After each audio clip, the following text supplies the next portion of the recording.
देखिए इसमें हम लोग सी में आते हैं। तो सबसे पहले इन्होंने फोर लूप और डू लूप्स के बारे में डिस्कस किया। तो फोर वाइल और डू तीन तरह के लूप्स होते हैं।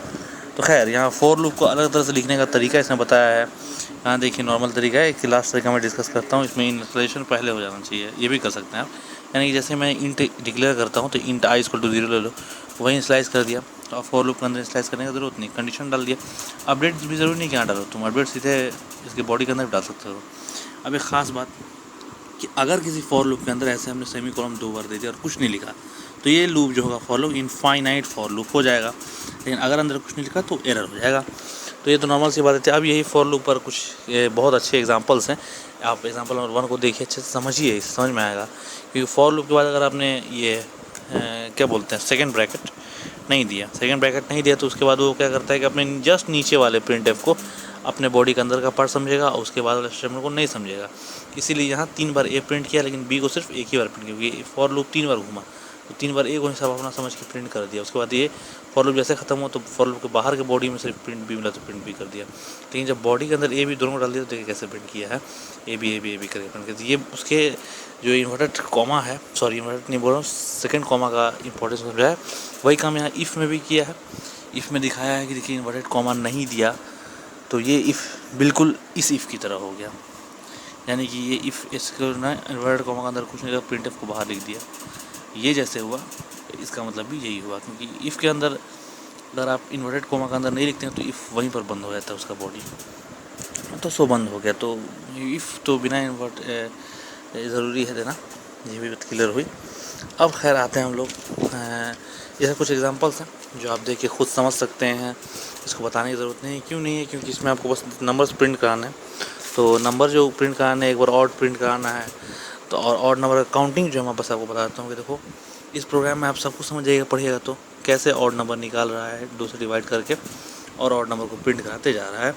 ऑड नंबर को प्रिंट कराते जा रहा है, उसका ऑड नंबर का सम यहाँ पर ला रहा है। लेकिन ये सी प्लस कर दिया, मतलब क्या, सी एक वेरिएबल लिया है जिसका वैल्यू 0 रखा है और सी प्लस प्लस कर दिया, मतलब उसमें एक इंक्रीज़ होगा। जितने बार यहाँ ऑड नंबर आएगा इफ़ के साथ उतने बार, जितने बार इफ़ ऑड सेटिस्फाई का अंदर घुसेगा उतने बार सी प्लस प्लस चलता जाएगा और ये टोटल ऑड नंबर काउंट हो जाएगा। उसको बाद में प्रिंट कर दिया, बोला 5 ऑड नंबर है। तो ये काउंट करने का एक तरीका हो गया। और ये एग्जांपल में कुछ नहीं, आप समझ सकते हैं, सबको बहुत ईजी है। इस तरीके में भी कुछ नहीं है। हम लोग सीधे आते हैं। बाकी जो रिवर्स नंबर करना है, आर्मस्ट्रॉन्ग करना है, पैराडॉम, सब बहुत पहले भी किया चुका है। अब फैक्टोरियल पर आते हैं। तो इस प्रोग्राम में फैक्टोरियल आपने निकाला है, बहुत सही निकाला है, प्रोग्राम सही है। लेकिन इसमें जब सोचिए कि यूज़र ने नंबर के तौर पे 0 डाल दिया, तो जैसे ही 0 डालेगा तो ये सब होते हुए आएगा। तो यहाँ जैसे ही आएगा फॉर लूप में पहले आएगा, तो फॉर लूप में देखा कि n जो है कि नहीं बड़ा है 0 से, तो ये सेटिस्फाई नहीं होगा केस, तो इसको फान करके बाहर आ जाएगा और क्या करेगा, सीधे प्रिंट करा देगा n को। तो n को प्रिंट करा देगा मतलब 0 प्रिंट कराएगा। तो 0 का फैक्टोरियल 0 होता है, 1 होता है, तो आपका गलत हो गया प्रोग्राम। तो इसी को ठीक करने के लिए, छोटी सी बात को ठीक करने के लिए बहुत लंबा चौड़ा हम लोग करना पड़ेगा गेम। तो वॉइड मेन लिया। अब देखो n एक variable I, variable p equal to variable 1 ले लिया, एक p वेरिएबल लिया, इसको 1 की इक्वल कर दिया। अब हम लोग आते हैं अपने नंबर को n में डाला। n में डालने के बाद अपने नंबर को हमने %d करके n में डाल दिया। अब देखो i जो हम लोग का है वो n से शुरू होता है और 0 से बड़ा होना चाहिए और उसको घटते जाता है। अब यहाँ से करेंगे इफ़ आई इक्वल टू 0, मान लो हमने 5 डाला तो इस इफ़ को पास करके आ जाएगा, नीचे आएगा और इफ़ को पार कर देगा, नहीं पड़ेगा, आप इधर आ जाएगा। तो इधर क्या है, p equal to p into I, यानी 5 अगर आपने डाल दिया यहाँ पर तो p का वैल्यू तो 1 है, तो 1 इंटू 5 होगा। अगले बार में i घटा 4 हो गया तो 5 होगा 20, फिर अगले बार में 20 गुने 3 फिर 60 हो गया, 60 गुने 2 हो जाएगा, फिर 60 गुने 1। इस तरह से आई घटते घटते आएगा और p से मल्टीप्लाई होते जाएगा, पूरा वैल्यू लिस्ट हो गया। अब अचानक आई इक्वल टू 0 आते हैं। यहाँ हमने लिखा है कि आई ग्रेटर और इक्वल टू 0, आई 0 वाला कंडीशन पे आया। तो आई 0 वाला कंडीशन पे जैसे ही आएगा तो इफ़ उसको कैच कर लेगा, आई इसको 0, यानी इफ़ अब इल्स में नहीं जाने देगा, अपने पास रख लेगा और अपने पास रख करके क्या करेगा, फर्स्ट अंदर डालेगा और p को प्रिंट करा देगा। तो p का वैल्यू तो ऑलरेडी 60 यहाँ पर हमने सेव कर रखा है और ये 60 प्रिंट हो गया, तो हम लोग का फैक्टोरियल निकल जाएगा। अब किसी ने यहाँ 5 न डाल के 0 डाल दिया, तो 0 डाल दिया तो तुरंत अंदर जाएगा, तो तुरंत इफ़ पकड़ लेगा उसको, हाँ आई इक्वल टू n है तो n का वैल्यू 0 जैसे ही होगा, ये फट से पकड़ लेगा, अच्छा ये तो 0 हो गया, तो आई इक्वल टू ज़ीरो हो गया तो तुरंत पी का वैल्यू प्रिंट करेगा, पी इक्वल टू 1, एन का फैक्टोरियल 1 प्रिंट हो गया। अब कभी कभार हम लोग गलती क्या कर देते हैं इस प्रोग्राम में, एक तीसरे तरह का मिस्टेक जो हम लोग करते हैं, अक्सर बच्चे सोचते हैं कि क्यों नहीं हम लोग ये पी का जो ये झमेला है, इससे अच्छा है हम लोग ये कर दें आई इक्वल्स टू एन रखते हैं और ये सब सेम रखते हैं। If n equals to zero कर दो, कई लोग ये लिखते हैं, आई नहीं लिखते हैं यहाँ पर, एन लिख देते हैं, एन इक्वल्स टू ज़ीरो। तो ठीक है भाई, जब एन इक्वल्स टू एन 5 रखेगा तो इफ़ नहीं पकड़ेगा, इफ़ नहीं पकड़ेगा फान क्या आ जाएगा इल्स में, इस अपना चलेगा बहुत अच्छे तरह से चलेगा। लेकिन क्या होगा, और जब एन इक्वल टू कोई बच्चा ज़ीरो रहा तुरंत यहाँ पकड़ लेगा, तो एन इक्वल टू ज़ीरो तुरंत पकड़ लेगा उसको और ये प्रिंट कर देगा, पी एन 1 प्रिंट कर देगा। तो सही है, लेकिन नहीं बॉस, इसमें गड़बड़ होगी। क्या गड़बड़ होगी देखो ध्यान से, ये आई जो है घटते आई इक्वल्स टू ज़ीरो हो जाएगा, लेकिन तुमने तो यहाँ एन इक्वल्स टू ज़ीरो डाला है, तो इफ़ तो उस हाल में भी नहीं पकड़ेगा, तो फान के कहाँ आ जाएगा, इल्स पर आ जाएगा। और इल्स में क्या है, पी इंटू आई है, आई का वैल्यू लास्ट में ज़ीरो हो जाएगा, तो पी से ज़ीरो मल्टीप्लाई वो ज़ीरो हो जाएगा, और ये पी का वैल्यू क्या हो जाएगा, कंप्लीट ज़ीरो हो जाएगा। अब यहाँ पर अगर तुमने प्रिंट एफ % पी किया है तो वो ज़ीरो दे देगा हर हाल में, जो भी कुछ भी वैल्यू डालो हमेशा ज़ीरो निकल गया, तो हमारा वैल्यू ही गड़बड़ आ गया, तो वो सोचना गलत है। तो इस प्रोग्राम की खूबसूरती यही है कि आई इक्वल टू एन किया है और if i equal to zero लगा के रख दिया, क्योंकि ये जान रहा है कि अगर ये आई इक्वल टू ज़ीरो मैंने नहीं लगाया तो ये तुरंत भाग जाएगा इल्स में और इल्स लास्ट में ज़ीरो कर देगा। इसी को बचाने के लिए वहाँ आई इक्वल टू के अंदर, अदरवाइज़ हम लोग चाहते तो एन इक्वल टू ज़ीरो कर सकते थे। अब आते हैं वाइल लूप। तो यहाँ वाइल लूप के बारे में दिखाया है कि उसको लिखने का ढंग अलग अलग, कैसे लिखोगे एरर होगा, कंडीशन। हाँ, वाइल लूप के अंदर अगर 1 डाल दोगे तो वो इनफाइनाइट वाइल लूप होगा, और कोई भी नॉन जीरो वैल्यू के लिए वाइल लूप ट्रू है, लेकिन अगर उसमें 0 डालोगे तो फॉल्स हो जाएगा, एरर नहीं होगा, फॉल्स होगा। अब आते हैं जनरल सिंटैक्स वगैरह, आप तो अच्छे समझ सकते हैं, देख सकते हैं। इस पर कुछ एग्जांपल्स उसने दे दिए हैं, आप एग्जांपल्स को देखिए, बहुत ईजी है, समझ में आ जाएगा, कोई दिक्कत नहीं है। और जो प्रोग्राम्स हमने फॉर लूप से किया था वहीं यहाँ पर वाइल लूप से किया, इवन नंबर का रेंज निकालने वाला और फैक्टोरियल वाला। तो फैक्टोरियल वाला भी ज़रूर से आप इसमें देखिए और समझिए उसको। अब आते हैं, पहले ये होमवर्क को छोड़ के इधर आते हैं, फिबोनाची सीरीज़ के बारे में समझ लीजिए कि फिबोनाची सीरीज़ है क्या। तो देखिए, फिबोनाची सीरीज़ में 2 नंबरों को जोड़ करके बनता है, जैसे 0 और 1 हमने 2 नंबर ले लिए, तो 0 + 1 क्या आएगा, 1 आएगा। अब अगला जो नया नंबर आया वो पुराने नंबर से ऐड होगा, 1 + 1 2 आ गया। अब ये नया नंबर पुराने नंबर से जस्ट पहले वाले नंबर से ऐड होगा, 1 + 2 3 आ गया। अब ये जस्ट नया वाला 3 नंबर है, 3 + 2 5 आ जाएगा। अब ये न्यू नंबर जस्ट पहले वाला नंबर है, 3 से ऐड होगा, 5 + 3 8 आ गया। इसी तरह फिबोनाची सीरीज़ बढ़ता जाता है। इसको यहाँ एक्सप्लेन भी करने की कोशिश किया है। तो अब देखिए, प्रोग्राम में हमको फिबोनाची सीरीज़ लाना है, तो बड़ा ही ईजी प्रोग्राम है।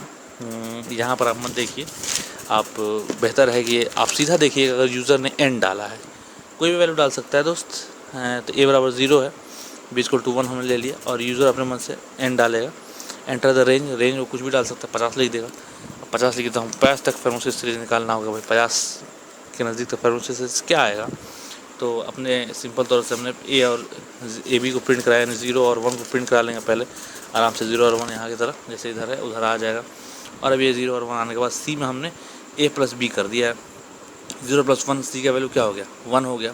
अब वाइल c लेस होना चाहिए n से, तो 1 जो है कि मान लो 50 से लेस है, तो चलो ठीक है भाई, प्रिंट कर देगा c, यानी 0 1 1 हो गया। अब देखो, इस वाइल के लूप के अंदर बहुत कुछ गेम चल रहा है। प्रिंटअप हो गया, अब a = c कर दिया, यानी c के अंदर में जो वैल्यू 1 है अब वो a में चला गया। अब a = 0 था, अब a = 1 हो गया। जब अब a = 1 हो गया तो बहुत अच्छी बात है, a = तुमने 1 कर दिया। अब c = a + b कर दो, यानी क्या हो जाएगा, b तो पहले से 1 था, a भी 1 हो गया, a 1 + 1 क्या हो जाएगा, 2, यानी c = 2 हो गया। अब हमने क्या किया, a में 1 वैल्यू था और b में तो पहले से 1 है, तो a = b कर दिया। a = b क्या है, a का वैल्यू b में चला गया, यानी b में 1 आ गया, गेट चेंज कर दिया। फिर इधर से घूम के आया, अभी भी 2 छोटा है, मान लो 10 रखते हैं, इनका वैल्यू 2 से 10 से छोटा है, इधर नीचे आया, फिर 2 प्रिंट कर दिया, यानी 0 1 1 2 प्रिंट हो गया। अब ये 2 जो है वो a में चला गया, c यहाँ इक्वल से। अब c = a + b, तो a b में तो 1 आ गया है और a में क्या आ गया है, 2, a + 2, c = 3 हो गया। अब a = b कर दिया, यानी a का वैल्यू b में डाल दिया, b में आ गया 2, ये चलाया, गेट चेंज, फिर यहाँ से प्रिंट किया तो प्रिंट 3 आ गया। यानी देखो 0 1 1 2 हो गया, 3 भी हम लोग का देखो प्रिंट हो गया। और अब फिर इसमें आया तो ए इक्वल टू सी कर दिया, 3 का वैल्यू ए में चला गया, C equal to A plus B कर दिया, ए में तो ऑलरेडी 2 है, प्लस 3 5 हो गया, और ए का वैल्यू यहाँ पर फिर कर दिया तो बी में फिर 3 आ गया। तो इस तरह से ये बड़ा ही खूबसूरत ढंग से इसको किया है। तो ये वाला जो पार्ट है समझिए रटने वाला पार्ट है, इसका कुछ नहीं किया सकता, इसको रटना होगा तभी आप इस प्रोग्राम को अपने से सोच पाना थोड़ा मुश्किल है।